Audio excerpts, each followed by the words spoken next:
Welcome back to Fullmetal Alchemist Anime Review Special number 2. This one reviewing another light novel from the Fullmetal Alchemist series. There were overall about, I think, like 8 of them, and this one's the first one. The Land of Sand. Yeah, written by Makiko Makato I'm sorry for pronouncing. Translated by Alexander Smith. Of course, with artwork by the creator of the series. Now there are two stories like the other one, though first one takes up majority of the book. The other one's a bonus story. Yeah, the thing in the case of the first story is just the Elric brothers go to a town and they introduce themselves as the Elric brothers, though they actually think they're imposters because there's two other people who think they're the Elric brothers. Yeah, and it turns out they're not really them at all. For one thing, the guy who's supposed to be Alphonse Elric looks nothing like him at all. Way to describe them. Oh yeah, and apparently the brother who's kind of on the plan, basically, of them posing as them, he actually asked them later, why we pose as him, so we can. And the whole point of this story is to build a Philosopher's Stone. Yes. That is seriously the whole point of the story, trying to make one of these things. Now, in the main series, the Philosopher's Stone is people who try and make it are usually kind of loosely associated with the main villain of the franchise, the character Father. Here, they just create it because they want to. That's simply what they do. It's an odd series, and these guys claim to be alchemists. They're actually really good alchemists. They're not recognized state alchemists per se, but they are pretty good alchemists. Yeah, and it takes the townspeople a little while for them to recognize the fact people they think are the Elric brothers are in fact imposters. Yes, it takes, in the first chapter, they think that the actual Elric brothers are imposters. It's like, we'll believe you if you tell the truth, tell you your real names. And Edward Elric says, we told you our real names, you refused to believe us. Yeah, that's kind of basically how what he put it. And it's overall a really weak story. Yeah, just complete random. At least the second story was a little more interesting than this one was. Yeah, it's just a kind of a spooky story, though it has disappointing ending to it. Yes, seriously. The first story had an okay ending to it. The second story ending was very disappointing. It focused on Colonel Mustang and his staff.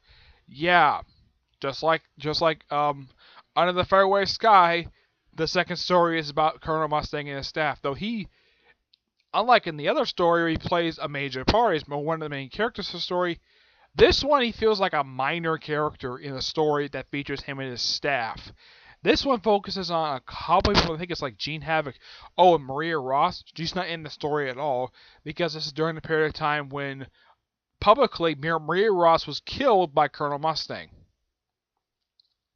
Yeah, and here's the thing. The thing is, okay, Gene Havoc wants to investigate this Warehouse 13, which is actually Warehouse B, but under a dark, spooky light, the B looks like a 13. Okay? Even he points out this sounds really kind of dumb. So he gives him the money, and him and a couple of colleagues go and investigate it. Because he hears digging, something going on. They don't figure out what it is until they run into Rise Hawkeye. Oh yeah, and she appears very briefly in the story in the last few pages. Yeah, unlike in the other one where she actually appears for at least for 5 or 6 pages beginning, appears beginning and end. Here I think she was mentioned briefly at the beginning of the story, and at the end okay, so who was digging, what was being dug? It turns out was Rise Hawkeye's dog. Yeah, if you remember her dog who appeared for one episode of the anime, and even appeared for one shot the manga. Yeah, it turns out her dog really loves T-bone steaks and buries the bones at this warehouse. That is literally what the whole thing was. So basically, this whole story was a waste of time. Yeah, it had an interesting, kind of dumb, interesting premise. investigating a spooky warehouse. Turns out it was not really haunted at all. Turns out it was a complete waste of time. Yep. Though, in the case of the ending, it's supposed to be a funny moment. To me, I felt like, really? We have this sort of build up for this warehouse and figure what we don't figure initially what it is till like the end of the story, and the ending is a complete disappointment. Unlike Under the Fairway Sky, where at least was an interesting novel, both stories are interesting. Here, the first story is just okay. The second story is just a disappointment. Yeah.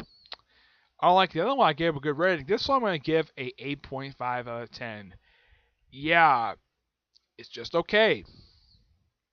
Not a terrible light novel, just okay. Yep.